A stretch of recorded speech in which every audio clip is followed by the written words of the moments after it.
and welcome to Conquering Mount Scrapmore with Brenda. I'm Brenda, and we're here today with the Psychedelic Snowflake Block 4. Now, this so long has been getting a lot of attention here, and a lot of you have already joined in. It's not too late to jump in if you haven't started. And I decided to give you guys an extra block just because I had so much fun drawing them. But first, we're going to do our shout outs before we get into the sewing and all the rest of the stuff. My shout out today is Leana, the Pastry Queen Farm Adventure. Leana's at the Pastry Queen's Farm Adventure.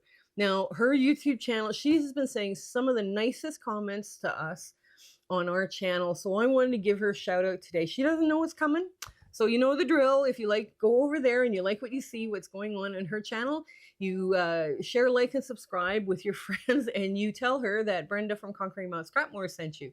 Now, the other thing too is you're going to find in her show notes, or our show notes, is our link to her YouTube channel, right? So that's something of importance. And now we have a second shout out to you.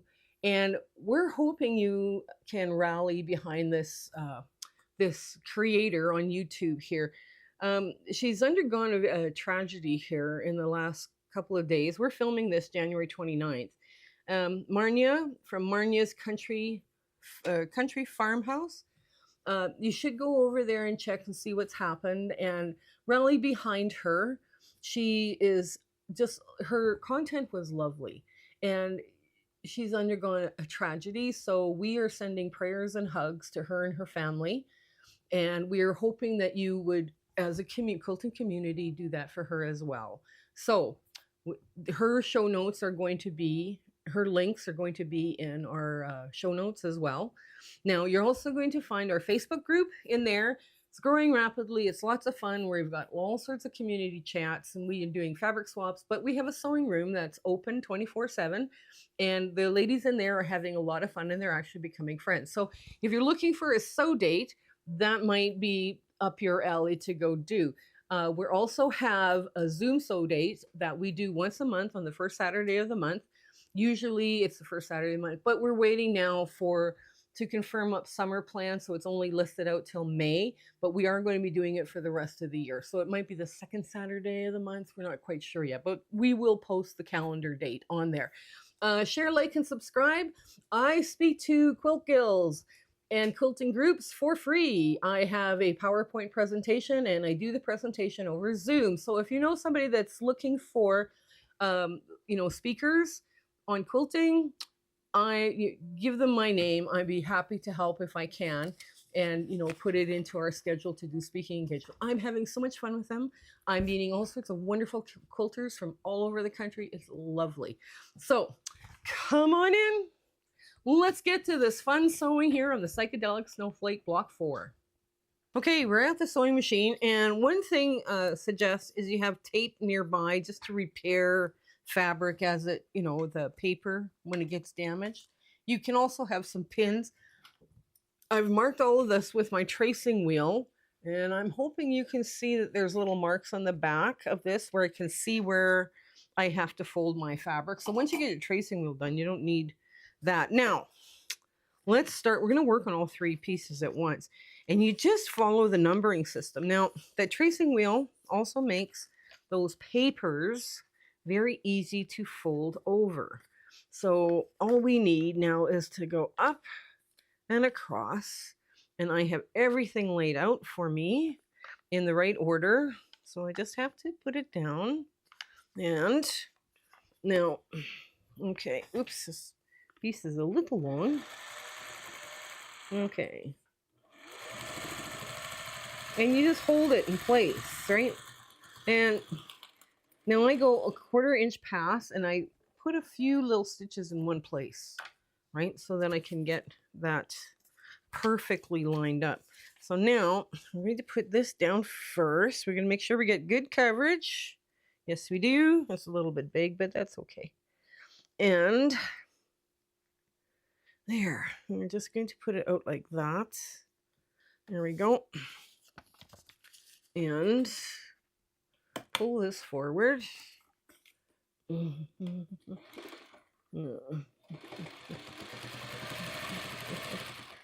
And the next one, we're going to line up. Okay, so 1 and 2 is here. So 1, now I want 1 to be like this, because I want to make sure all my, if I'm using a stripe or a stripe-ish looking, then I want them all the same way in the block. So because I've sewn this one this way, I want that one to appear the same. So, okay, now we're just going to lay this out like so. Flip it over. Okay. There we go. There we go. Yeah, I've got half, good 1/4 inch. All right. There. Now, we're going to get the other side. I'm just going to flip this out of the way. I found a really cute red star. Red star. So now this, I'm going to get between 1 and 3. And I'm just going to trim off the excess red for now, just so I can get it all lined up. There. Okay, oops. There we go, trim off that. That's fine. And now we're just going to flip this back. And black is perfect. Black solids are perfect for this because it doesn't matter which way your black is going. Okay, now we're going to try and get this all in. Okay, yeah. Was my black down there? Yep, it is perfect position for this. Okay, and go across. Now you hold and just put like a couple more stitches in just to hold it in place. That's all you want to do. Now, what we're doing here is we're just folding this over. And that tracing wheel is just brilliant how fast it makes the paper turn, you know. Now, this piece has to go further out. So I cut this piece long. So I know I've got lots of coverage for that end, right? So that's kind of where you have to think about too. Do I have enough coverage?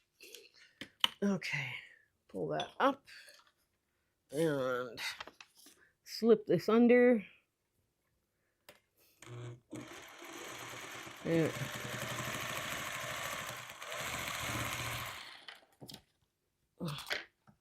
And do another one. Yeah, these pieces, this goes together pretty quickly. I was quite surprised how fast this block went together. Oh, and yes, you heard me correctly. I did draw another block. I decided I was having way too much fun and I wanted you guys to have some fun too. So, yes, we drew yet another block. And it's optional. All of this stuff is optional. Like, you don't have to make all the blocks, right? I mean, if you make one block and you go, wow, this process is not for me, we understand. Oh, now, see? I made a mistake. It's perfect timing. Perfect, because I wanted to show you how to fix a mistake for a while here now. The only person probably wants to show you mistakes. Okay, so you start on the cloth side and you just pull those first stitches and you just gently keep pulling them along. Okay, just, just letting them loose a little bit until you get to the part where it's been folded over. Now, sometimes you can work both ends, right? Like you can get one end and then the other end as well. But that's perfect because we needed something. We needed to show you how to fix this. Because if you make a mistake like this and you don't know how to fix it, what do you do? What happens to the project? It's sidelined, right? So, okay, now that we got it fixed, it all lays nice and flat. We're going to stitch ripper close at hand because obviously it's one of those days now. Okay, so I'm going to redo this seam and make sure that it comes out right. Okay, there. So I'm just going to start a little bit back from where the seam started. Not working, and I'm going to check, yes, the seam is in the right spot. I'm gonna go past, put a few stitches in. Now, once I get that released, I'll show you what I do with it. Because, let me get that past. Because that needs this bit here, that seam I just went over again for the second time, put some tape on it.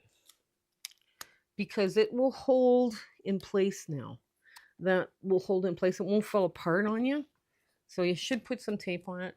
That's why you have tape close at hand, right?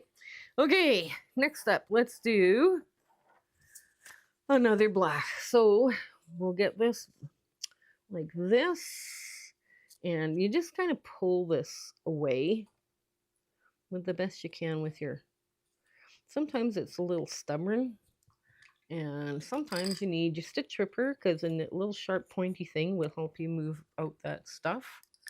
That's fine. So now we're gonna just cut, trim off the excess bits that we don't need. And that triangle there is too small, so I would put that in with a pet bed. So now I'm going to push that all back the way it needs to be. And I'm going to come across just like so, right, with my black.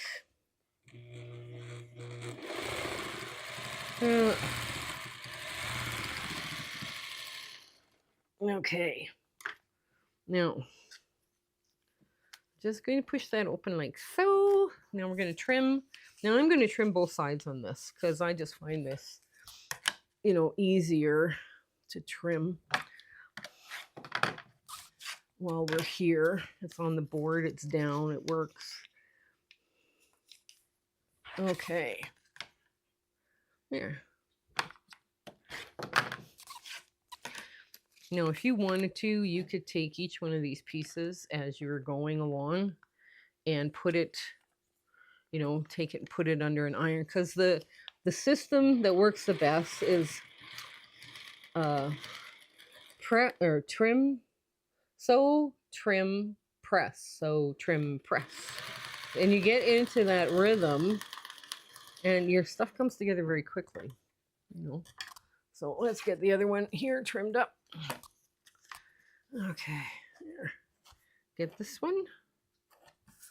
Yeah, I normally too, what I would do is I would write on these as to what colors I'm going to use, but we were in a bit of a hurry this week, so I never got around to writing the colors. But I figure, okay, if I line them up, that'll tell me what color goes where just as well.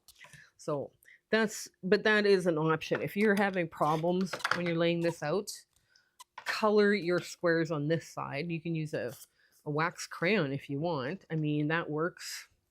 And it keeps everything organized for you, so you know what needs to happen. Okay, let's get this out and under. Okay. There we go. Okay, now let's get the other purple one on. Here.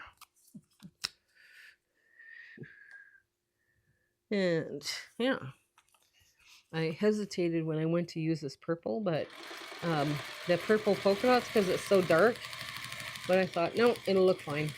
It came from my scrap pile, so I was very happy. Okay, so now let's get this trimmed, and we just want to put this nice, you get a good hard finger press on that. Okay, here we go. Oh, wrong, I grabbed for the wrong thing. Okay, I should put my ruler this way. It's got a non-slip surface on this side. These rulers with this non-slip, that's really nice to have, by the way. Okay, so I'm gonna go this way, and I'm gonna trim this one right away so we sew them the same way, because it's kind of a directional fabric. You want your directional fabrics to at least go the same direction on your pieces. So there we go, just like so. All right, here we go. Line them up, sew them down. Okay.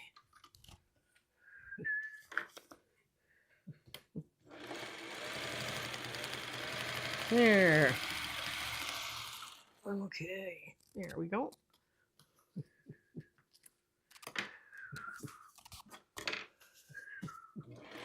Now,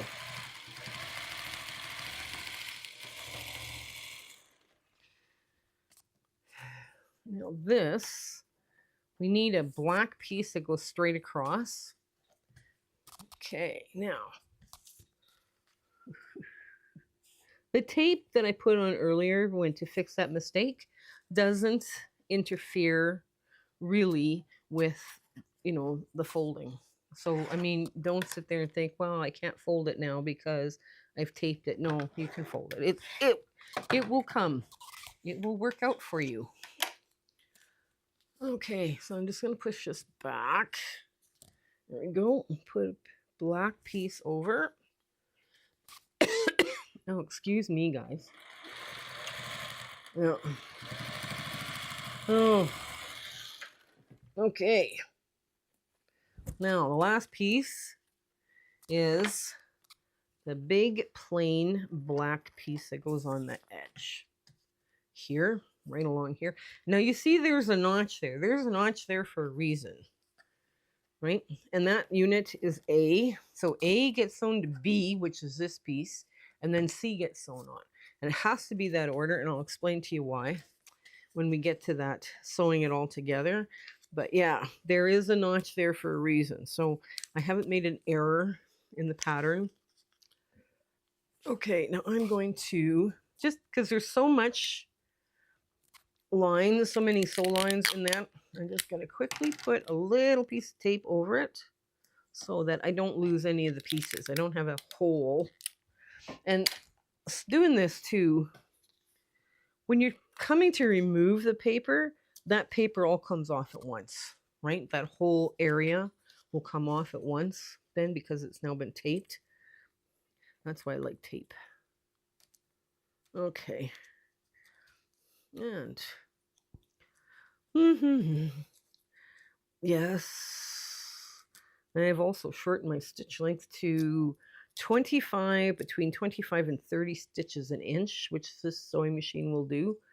So I'm not sure what that works out to in a modern machine. I would imagine it's like setting 1 or something like that. I'm not sure. Okay, let's get the other side here. Okay.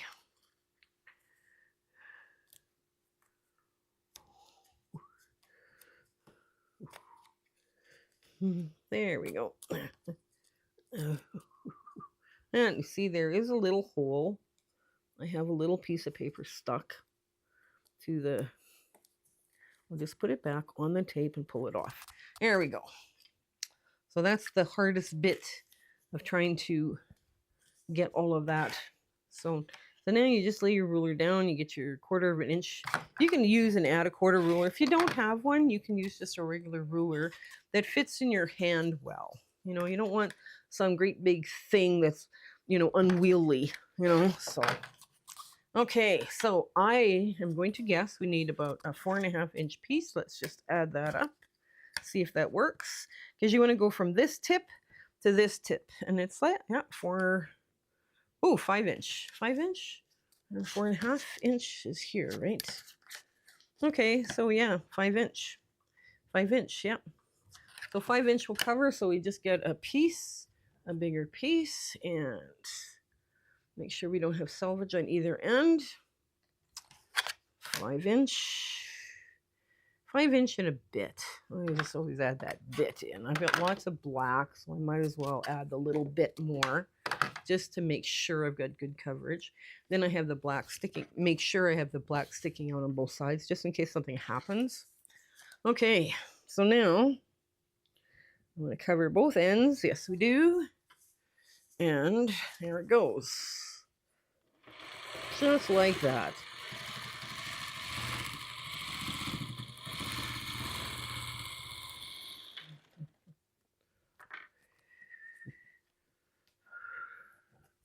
Okay, let's get the last black side on. There we go. And pull it just a bit so you've got coverage here. Okay. Okay, now turn it over. There.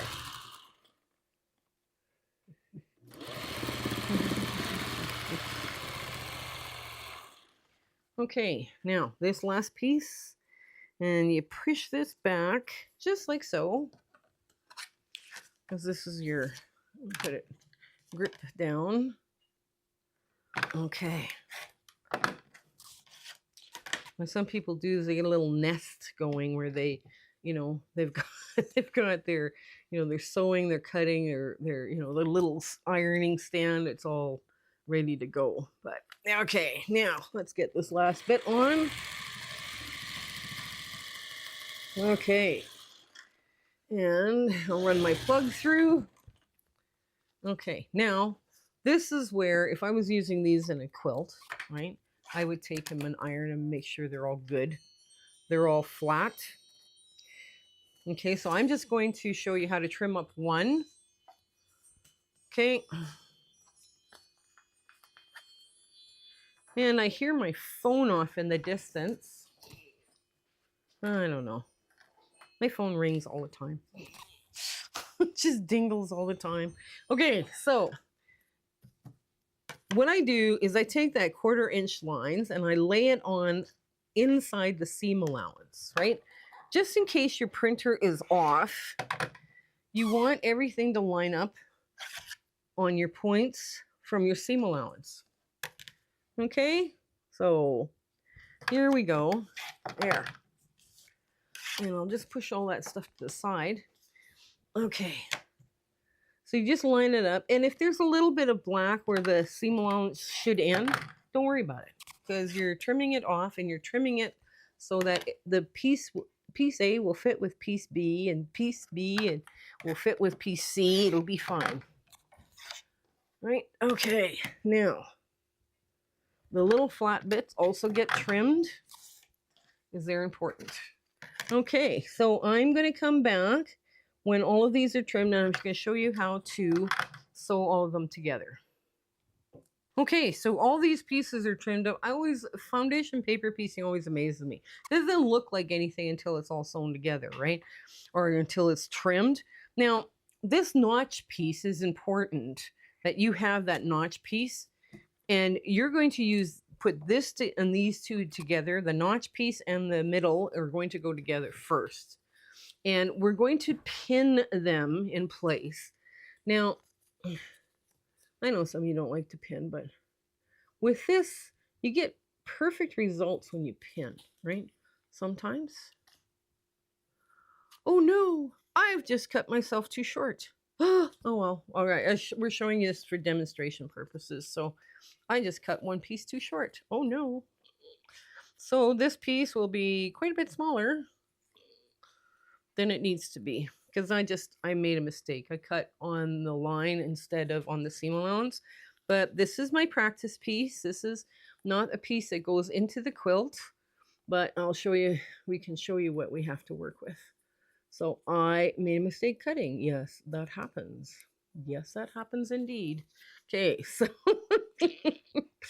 so what we're gonna do is we're gonna do our best to try it, and we're just gonna put 1/8 of an inch in here because wow, I can't believe that I did that. Okay, so what we're gonna do is when you cut like that, 1/8 of an inch is good enough. If you're doing an art quilt or something like that, that's fine. But if you're doing a bed quilt, you need like a good 1/4 inch, right? So I'm just going to sew now from this side actually, and I'm going to get 1/8 on this side and a full 1/4 inch on this side. But this is because I've made a mistake. But you're going to pin. You're going to pin these. And that's what's going to make the difference. Oh my God. I have to laugh. We filmed this yesterday, and the sound quality was so bad, we have to refilm it. And now, I'm making mistakes. Oh no. Oh well, that's life. That happens. You know, it's sewing, right? It is sewing. So now with that 1/4 inch, okay, your triangle is going to be just a bit skewed, but that's basically, you're going to fold back the black. Here, press to the dark, right? Now we'll do this on the other side, the right side, and we'll get you the 1/4 inches. So you pin at the very top of the peak, and you pin right at the peak here, right? Just so you get it nice and flat. And then you go to the point and the point right there. Okay. And now you're going to look at your fabric and make sure everything's lying flat the way it needs to, right? Everything's lying flat. And then you're going to pin it in the middle just to hold everything in place.